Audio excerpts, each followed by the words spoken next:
in there, coming through. 6th place for them. Let's see what happened here.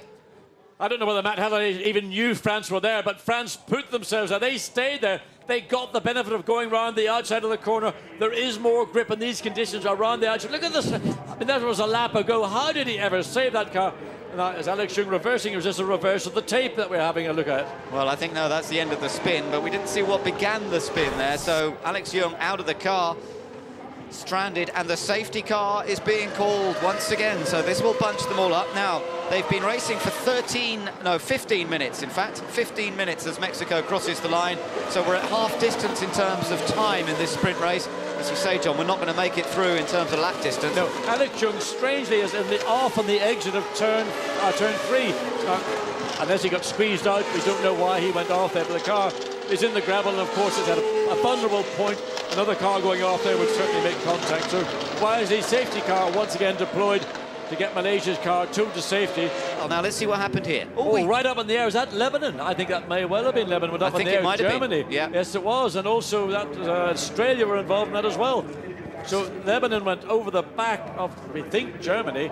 Australia, whether they got involved or managed to stay out of it. But that's the problem when you're running so close. We saw it in Monterey when you had clear conditions that you can get into trouble. There again, in very difficult conditions, quite different to Mexico 2 weeks ago. Rahal for Lebanon getting into the back of Team Germany. Well, that's really disappointing, because Lebanon were on for their first points of the season, and now there is definitely damage to the front of the car. Will we see him coming in? We'll have to wait and see. He's still halfway around the lap at the moment. You never know in wet weather conditions what may happen. He can barely turn coming into the pit lane. He can because the nose is pushing against the tire.